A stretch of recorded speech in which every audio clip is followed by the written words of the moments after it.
তোমাকে বিয়ে করেছি বলে ভেবো না তুমি আমার বউয়ের অধিকার পাবে আমার থেকে। এ বিয়েতে আমার কোনো মত ছিল না, শুধু মা বাবার কথা রাখতে গিয়ে বিয়ে করেছি। না হলে তোমার মতো একটা মেয়েকে এ আকাশ আহমেদের পাশে দাঁড়ানোর যোগ্যতাও রাখো না। সো বি কেয়ারফুল, অধিকার দেখাতে আসবে না কখনো। বাসর রাতে স্বামীর থেকে এরকম কথা শুনে প্রিয়ন্তী খানিকটা অবাক হলেও নিজেকে সামলে নিল। কারণ ওর ধারণা ছিল এমনটাই হতে পারে। কিন্তু যোগ্যতা, এই কথাটা খুব গায়ে লাগলো ওর। হতে পারে মধ্যবিত্ত ঘরের মেয়ে, কিন্তু রূপে গুণে কোনো দিক থেকে তো কমতি নেই। আচ্ছা, শুধু কি টাকা পয়সা দিয়ে যোগ্যতা যাচাই করা হয়? প্রিয়ন্তী ঘুমটার আড়াল থেকে আর চোখে আকাশের দিকে তাকিয়ে মনে মনে বলল, না, ভেঙে পড়লে চলবে না, নিজেকে শক্ত রাখতে হবে। আজ অন্তত কিচ্ছু বলবো না। আমাকে যোগ্যতা নিয়ে কথা শোনানো, তাই না? কি ভাবে কি নিজেকে হিরো? হা, অবশ্য হিরোর থেকে কম কিছু নয়, দেখতে তো মাশাআল্লাহ। প্রিয়ন্তী বেড থেকে নেমে কোনো কথা না বলে লাগেজ থেকে কাপড় বের করে ওয়াশরুমে চলে গেল। আকাশ ভ্যাবাচ্যাকা খেয়ে গেল প্রিয়ন্তীকে এতটা শান্ত দেখে। ও ভেবেছিল হয়তো কোনো রিয়েক্ট করবে। কি হলো এটা? মেয়েটা কি কিছু শোনেনি? কিন্তু আমি তো জোরেই বলেছি। আমি এত কিছু বললাম অথচ একটা শব্দও বের করলো না মুখ থেকে। বাই দা ওয়ে, মেয়েটি বোবা নয় তো? দূর, যা খুশি হোক, তাতে আমার কি। বরং ভালোই হলো, আমাকে আর কিছু বলতে হলো না। প্রিয়ন্তী শাড়ি চেঞ্জ করে কালো রঙের একটা ড্রেস পরে নিল। রাতে শাড়ি পরে ঘুমোতে অসুবিধা হবে তাই। আকাশ বেডে শুয়ে ফোনে কিছু একটা করছে। দরজা খোলার শব্দ পেয়ে সেদিকে না তাকিয়ে বলল, তোমাকে আমি যা যা বলেছি এইসব মা বাবা যেন না জানতে পারে। যদি জানে তাহলে। তাহলে খুব খারাপ হবে, তাই তো? প্রিয়ন্তীর মুখে কথা শুনে আকাশ অবাক হয়ে তাকালো। কিন্তু সে অবাক চাহনি প্রিয়ন্তী দেখল না। ও আকাশের থেকে উল্টো দিকে ঘুরে গায়ে ওড়নাটা ভালো করে পেঁচিয়ে নিল। আকাশ স্বাভাবিক হয়ে বলল, যাক, কথা বলতে পারো তাহলে। আমি তো ভেবেছিলাম। যাই হোক, ঘরের কথা যেন বাইরে না যায়। প্রিয়ন্তী মুখ বাঁকিয়ে মনে মনে বলল, এই ছেলে আমার সামনে যতই হিরোগিরি দেখাক না কেন, নিজের বাবা মায়ের কাছে একদম জিরো। এটা বেশ বুঝতে পারছি আমি। প্রিয়ন্তী বেডের অন্য পাশে গিয়ে বেডে বসতে নিলে আকাশ ফোনের দিকে তাকিয়ে বলল, আমি কারোর সাথে বেড শেয়ার করতে পারি না। তুমি সোফায় গিয়ে শুয়ে পড়ো। তুমি নিজেকে আমার বউ ভাবতে পারো, বাট আমি তা মানি না। প্রিয়ন্তীর এবার রাগ উঠে গেল। ভেবেছিল আজ অন্তত কিছু বলবে না, কিন্তু এখন দেখছে কথা না বলে আকাশ আরও সুযোগ পেয়ে যাবে। এই যে মিস্টার, আমি কি আপনাকে বাধ্য করেছি বিয়ে করতে? করলেন কেন বিয়ে? আমার এত ইচ্ছে ছিল না এমন বড় বাড়ির ছেলেকে বিয়ে করতে। এরা তো শুধু অহংকার করতে জানে, মন বলতে কিছুই নেই। আপনি যেমন আপনার বাবা মায়ের কথা রাখতে বিয়ে করেছেন, আমিও তেমন আমার মামার কথা রাখতে বিয়েতে রাজি হয়েছি। ভেবেছিলাম আজ কোনো কথা বলবো না, কিন্তু আপনি আমাকে বাধ্য করলেন বলতে। আর শুনুন, আমি এই বেডেই ঘুমাবো। আপনার প্রবলেম হলে আপনি সোফায় যান। Good night. আকাশ তো আশ্চর্য হয়ে গেছে। এই মেয়ে এত কথা বলতে পারে, ওর ধারণাই ছিল না। ধারণা থাকবেই বা কী করে? প্রথমে তো টু শব্দও করেনি। প্রিয়ন্তী অন্যদিকে ঘুরে শুয়ে আছে। আকাশ একবার তাকিয়ে বিরক্তি নিয়ে বেড থেকে নেমে সোফায় গিয়ে শুয়ে পড়ল। রাগে গজগজ করতে করতে বলল, মেয়েটিকে যতটা সহজ সরল ভেবেছিলাম ততটাও নয়। কিভাবে কথা শুনিয়ে দিল আমাকে, এমনকি আমার বেডও দখল করে নিল। ইচ্ছে তো করছে এই মেয়েটাকে রুম থেকেই বের করে দে। মা বাবা কি দেখেছে এই মেয়ের ভিতরে আল্লাহ জানে। ওকে তো আমি দূর করবই আমার লাইফ থেকে। এমন নিচু ঘরের একটা মেয়ে আমার বউ হয়ে থাকতে পারে না। প্রিয়ন্তী ঘুরে দেখল আকাশ সোফায় শুয়ে আছে। প্রিয়ন্তীর চোখ থেকে পানি পড়তে লাগলো। শব্দহীন কাঁদছে। মনে মনে বলতে লাগলো, মা বাবা, তোমরা তো ওপর থেকে সব দেখছো। জানো, আমার না খুব কষ্ট হচ্ছে। তোমরা চলে যাবার পর মামা অতি আদরের সাথে আমাকে বড় করেছে, কিন্তু মামি আমাকে সহ্য করতে পারতো না। মামার অবর্তমানে আমাকে কত কথা শোনাতো। মামা বুঝতে পারতো আমার কষ্টটা। আমার একটু সুখের জন্য মামা আমাকে আকাশের সাথে বিয়ে দিল, কিন্তু আমার ভাগ্যটা যে খারাপ। আকাশ আমাকে নিজের ইচ্ছের বিরুদ্ধে বিয়ে করেছে। মা বাবা, তোমরা বলো না, আমি কি করব এখন? আমি কি পারবো আকাশকে মানিয়ে নিতে? প্রিয়ন্তী যখন 5 বছর বয়স তখন ওর বাবা মা রোড অ্যাক্সিডেন্টে মারা যায়। তারপর থেকে প্রিয়ন্তী ওর মামা বাড়িতে থাকতো। প্রিয়ন্তীর মামা ওকে অনেক ভালোবাসতো, কিন্তু ওর মামি ওকে দেখতে পারতো না, খোঁটা দিয়ে কথা বলতো। প্রিয়ন্তী ভেঙে পড়েনি। নিজেকে গড়ে তুলতে হলে এমন হাজারো কথা শুনতে হয়, এটা ভেবেই কখনো মামির সাথে খারাপ ব্যবহার করেনি। প্রিয়ন্তী অনার্স 2য় বর্ষে পড়ে। ওর এত দূর আসার পিছনে একমাত্র অবদান ওর মামার। প্রিয়ন্তীর গায়ের রং উজ্জ্বল শ্যামবর্ণের, চুলগুলো কোকড়ানো হলেও কোমর ছাড়িয়ে যায়। প্রিয়ন্তীর মুখের গড়নটা খুবই মায়াবী, আর সেই মায়াতেই আটকে গিয়েছে আকাশের বাবা মা। প্রিয়ন্তীর মামা আকাশের বাবার অফিসে চাকরি করে। প্রিয়ন্তী প্রায় যেত মামার অফিসে। রিয়াদ আহমেদ আকাশের বাবা প্রিয়ন্তীকে দেখে পছন্দ করে। ওর ব্যবহার, চলাফেরা সব কিছু দেখে মুগ্ধ হয় সে। আকাশের বাবা আকাশের মাকেও প্রিয়ন্তীর ব্যাপারে বলে। অনিলা আহমেদ আকাশের মা, সেও প্রিয়ন্তীকে দেখে তারও ভালো লেগে যায়। আকাশের বাবা মা প্রিয়ন্তীকে ছেলের বউ করে নেওয়ার সিদ্ধান্ত নেয়। প্রিয়ন্তীর মামাকে প্রস্তাব জানালে সে অমত করেনি। প্রিয়ন্তীর ভালোর কথা ভেবে রাজি হয়ে যায়। আকাশ মাস্টার্সে পড়ছে, দেখতে স্মার্ট, ফর্সা গায়ের রং। আকাশ নিজের মন মতো চলতেই পছন্দ করে। বন্ধুদের সাথে বেশিরভাগ সময় সে বাইরে কাটায়। এতে ওর উপর খারাপ প্রভাব পড়বে, তাই ওর বাবা মা ভাবে ওকে বিয়ে করালে হয়তো নিজেকে পাল্টাতে পারবে। আকাশ এখনই বিয়ে করতে চায়নি। ওর বাবা মায়ের কথায় বাধ্য হয়ে বিয়েটা করেছে। বিয়ের আগে প্রিয়ন্তীকে দেখেও নি। প্রিয়ন্তীও এ বিয়ে করতে চায়নি। ও জানে বড়লোকের ছেলেরা অহংকারী হয়, তারা সব সময় নিজের ইগোকে প্রাধান্য দেয়। প্রিয়ন্তী মানা করে দিয়েছিল এ বিয়ে ও করবে না।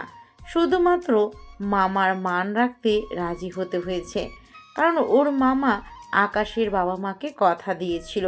প্রিয়ন্তীকে ছোট থেকে ওর মামা অনেক ভালোবাসে বড় করেছে, তাই মামাকে সে কষ্ট দিতে চায় না। আকাশকে বিয়ে করতে রাজি হয়। অবশেষে পারিবারিকভাবে ওদের বিয়েটা হয়। আত্মীয় স্বজনরাও জানে না।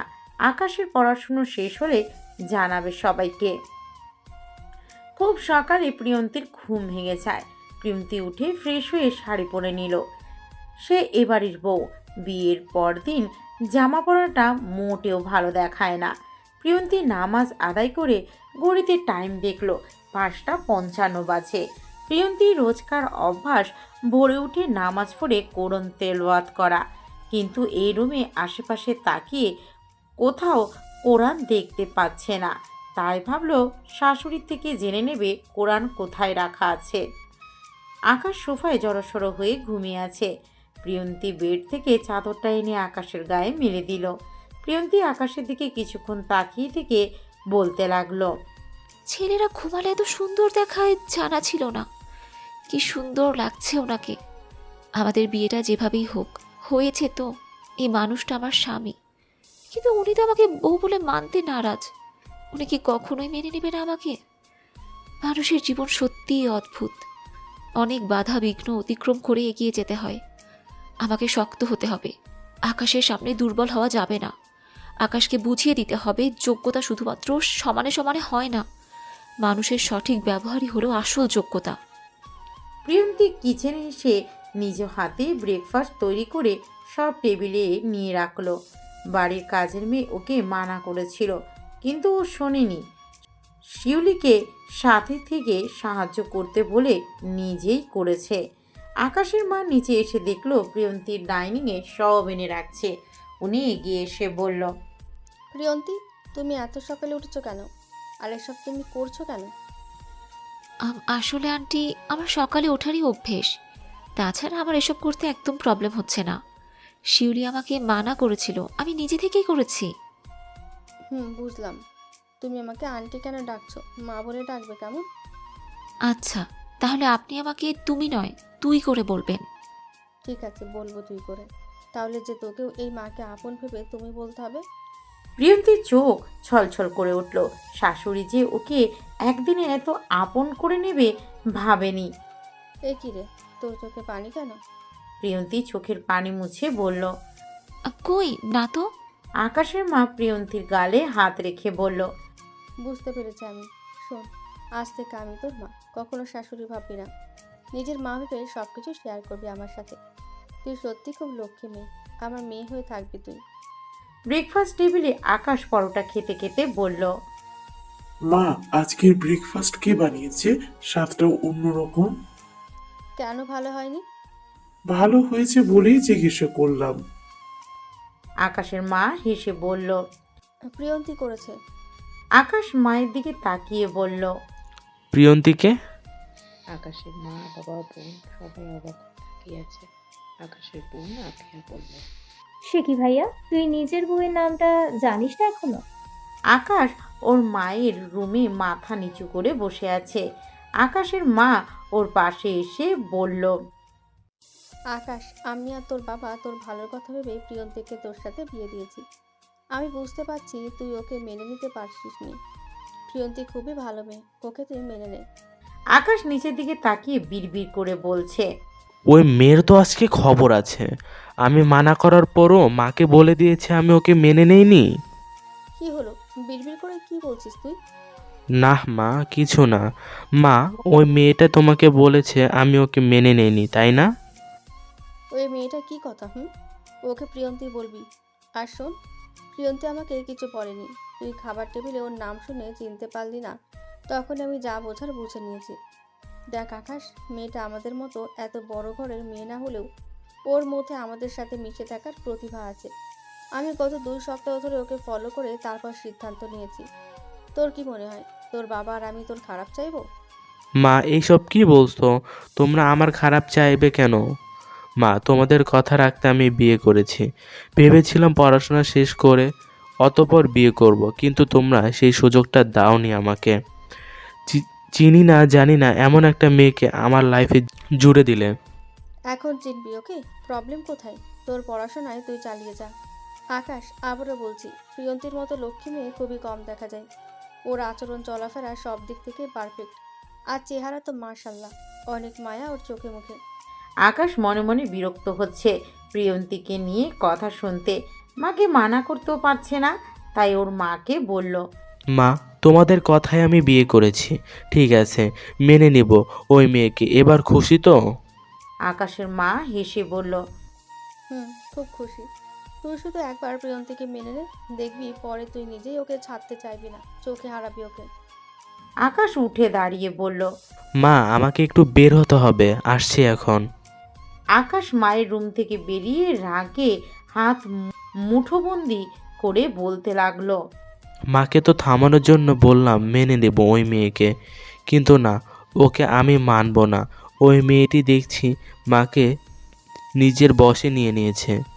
শুধু মা নয়, বাবাও তার ভক্ত হয়ে গিয়েছে। এইসব ছোট ঘরের মেয়েদেরকে ভালো করে চেনা আছে। আমার ধনী পরিবার পেয়েছে, তাই মা বাবাকে কৌশলে নিজের দখলে টেনে নিয়েছে। ওই মেয়েকে কি বলবো? আমার বাবা মা সুযোগ দিয়েছে বলেই তো সে সুযোগটা কাজে লাগিয়েছে। প্রিয়ন্তী ব্যালকনিতে দাঁড়িয়ে আছে, উদাসীন হয়ে ভাবছে কি হয়ে গেল ওর জীবনে। বিয়ে, শ্বশুরবাড়ি, বর সব কিছু নিয়ে মেয়েদের একটা স্বপ্ন থাকে। হয়তো প্রিয়ন্তীরও এমন স্বপ্ন ছিল। সব ঠিক থাকলেও যে তার বর ঠিক নেই, ওকে তো সে বউ বলেই মানবে না বলেছে। প্রিয়ন্তী বুঝে উঠতে পারছে ওর কি করা উচিত। ও কি আকাশের অবহেলা সয়ে এই বাড়িতে থাকবে নাকি চলে যাবে? কিন্তু এ বাড়ি ছেড়ে আর কোথায় যাবে প্রিয়ন্তী? মামার কাছে ফিরে গেলে যে সে কষ্ট পাবে আর মামির কটু কথা শুনতে হবে। প্রিয়ন্তী অনেক ভেবে মনে মনে বলল। ছোটবেলায় বাবা মাকে হারিয়েছি, এখন এসে আমি নতুন বাবা মা পেয়েছি। আমি পারবো না এদেরকে ছেড়ে যেতে। বরের ভালোবাসা না হয় নাই পেলাম, বাবা মায়ের ভালোবাসা তো পাবো, এতেই আমি খুশি। প্রিয়ন্তীর ভাবনার মাঝে আফিয়ার ডাক শুনতে পেল। ভাবি, কোথায় তুমি? প্রিয়ন্তী ব্যালকনি থেকে রুমে এসে মৃদু হেসে বলল। আপু, এই তো আমি ব্যালকনিতেই ছিলাম। ভাবি আমাকে আপু ডাকছে কেন? আমার নাম তো আফিয়া, নাম ধরেই ডাকবে। তুমি আমার বড় ভাইয়ের বউ, সম্পর্কে আমি তোমার ছোট ননদি হই। আপু, তুমি আমার সম্পর্কে ছোট হলেও বয়সে তো বড়। আমি তোমাকে আপু বলেই ডাকবো। আচ্ছা ঠিক আছে ডেকো, তবে শোনো, আমাকে ননদ বলে দূরে সরিয়ে রেখো না, বোনের মতো মিশবে আমার সাথে। আচ্ছা আপু। আফিয়া প্রিয়ন্তীর গালে হাত রেখে মুচকি হেসে বলল, আমার সুইট ভাবি, আমি ঠিক এমনই একটা ভাবি চেয়েছিলাম, আর পেয়েও গেছি। I am so happy. Priyanti হাসলো, কিছু বলল না, শুধু মনে মনে অবাক হচ্ছে আকাশের বাবা মা ওর বোনের ব্যবহারে। মাত্র একদিনে এতটা আপন করে নিয়েছে প্রিয়ন্তীকে। ওহ ভাবি, যেটা বলতে এসেছিলাম, মা তোমাকে ডাকছে, মায়ের রুমে যেতে বলেছে। যাচ্ছি। আপু, একটা কথা বলবো? হ্যাঁ বলো না, কি কথা? বলছি, তোমার ভাইয়া কি বাড়িতে আছে? ব্রেকফাস্টের পর আর দেখিনি তো, তাই আর কি। আফিয়া কিছুক্ষণ প্রিয়ন্তীর দিকে তাকিয়ে থেকে বলল, ভাইয়া তো সকালেই বেরিয়ে গেছে, তোমাকে কিছু বলে যায়নি তাই না? না মানে, আপু বাদ দাও, চলো মায়ের রুমে যাই। ভাবি তুমি না বললেও আমি বুঝতে পারছি, ভাইয়া তোমার নামটাও জানতো না। এতেই তো সবটা পরিষ্কার যে ভাইয়া তোমাকে মেনে নিতে পারেনি। তবে তুমি তাকে নিয়ে টেনশন করো না, ভাইয়া তোমাকে মেনে নেবে, আর তোমার প্রেমও পড়বে খুব তাড়াতাড়ি। প্রিয়ন্তী চোখ বড় বড় করে তাকালো। আফিয়া হেসে উঠে বলল, ওইভাবে কি দেখছো? আমি যা বলেছি না, এটাই হবে, মিলিয়ে নিও। চলো এখন। রাত 11টা বেজে গিয়েছে। আকাশ এখনো বাড়ি ফেরেনি। প্রিয়ন্তী ড্রয়িং রুমে বসে আছে আকাশের অপেক্ষায়। আকাশের মাও বসেছিল। প্রিয়ন্তী জোর করে রুমে পাঠিয়ে দিয়েছে। এদিকে ওর খিদেও পেয়েছে, আকাশের সাথে খাবে বলে সবার সাথে খায়নি। প্রিয়ন্তী যদিও জানে ও না খেয়ে থাকলেও আকাশ ওকে খেতে বলবে না বা জানতেও চাইবে না খেয়েছে কি না। কলিং বেল বেজে উঠতে প্রিয়ন্তীর শাড়ির আঁচলটা মাথায় তুলে দরজা খুলে দিল। বাইরের আলো প্রিয়ন্তীর মুখে না পড়লেও ঘরের লাইটের আলো আকাশের মুখে পড়েছে। আকাশের ক্লান্ত মুখটার দিকে তাকিয়ে আছে প্রিয়ন্তী। আকাশ বিরক্তি নিয়ে বলল, দরজা আটকেন, দাঁড়িয়ে না থেকে সরো সামনে থেকে। প্রিয়ন্তী সরে আসলো সেখান থেকে।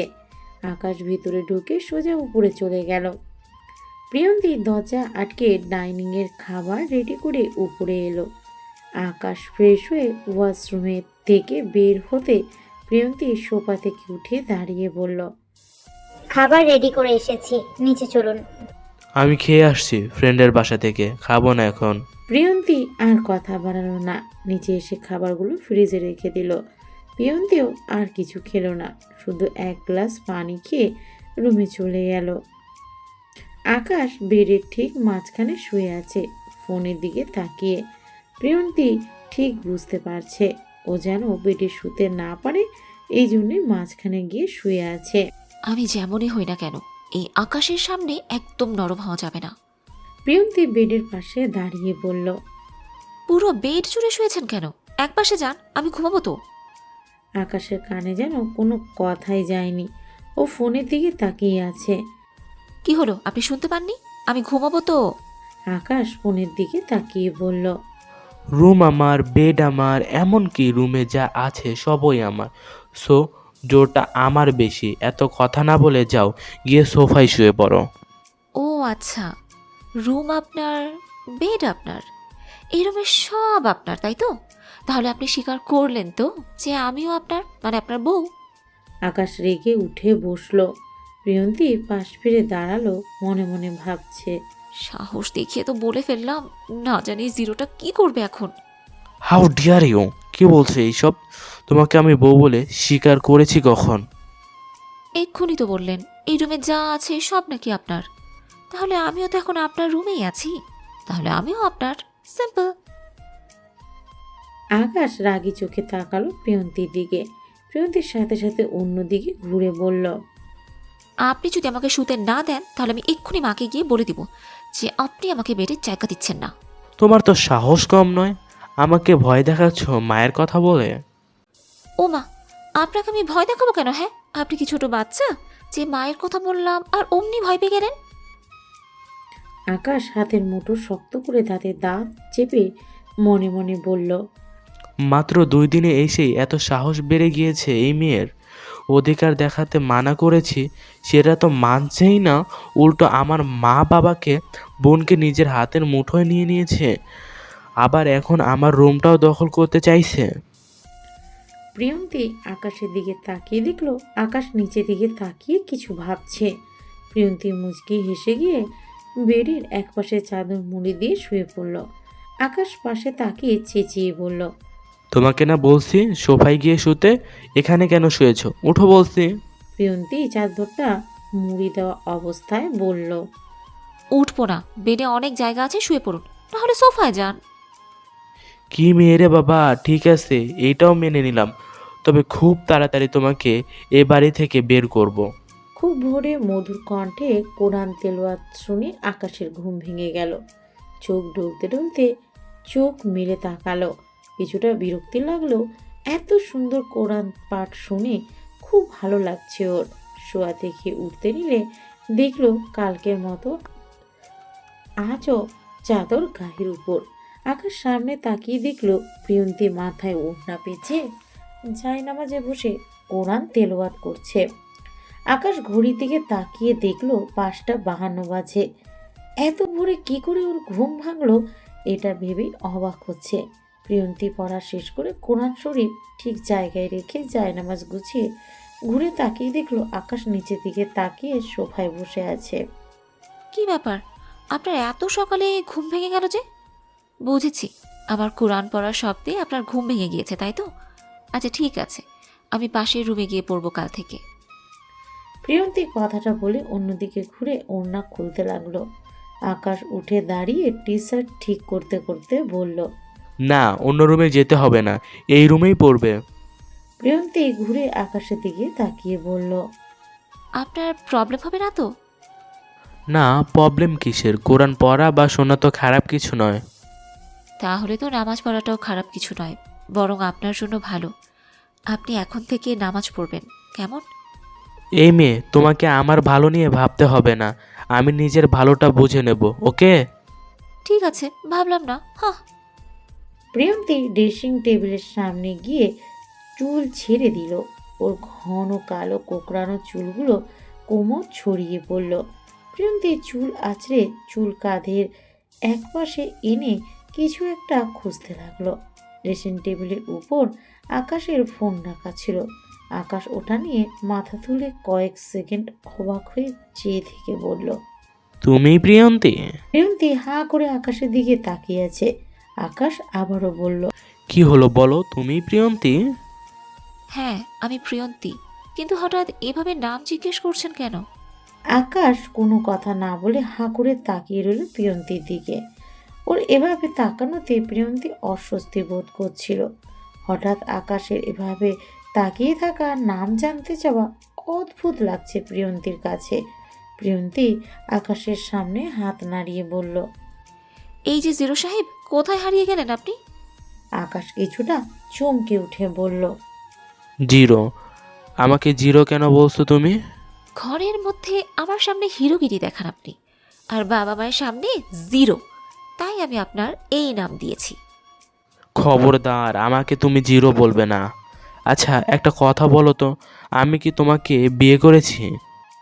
প্রিয়ন্তী অবাক হয়ে বলল, বিয়ের 2 দিন পর আপনি আমাকে জিজ্ঞেস করছেন আপনি আমাকে বিয়ে করেছেন কিনা?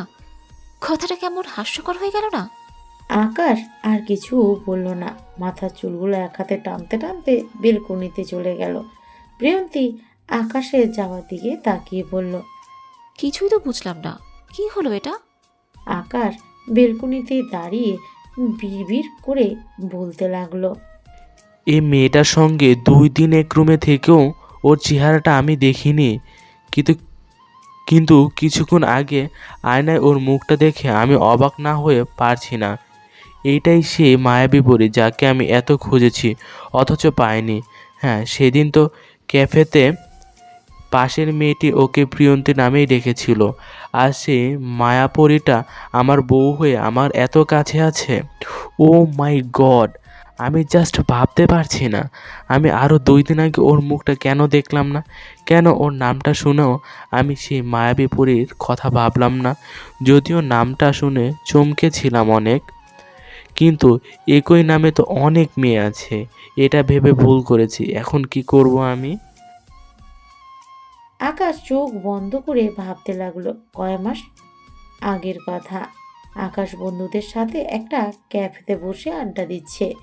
ক্যাফেটা খুবই সুন্দর আর জায়গাটাও খোলামেলা। ক্যাফের চারিপাশটা ছিল শুধু সবুজের সমারোহ।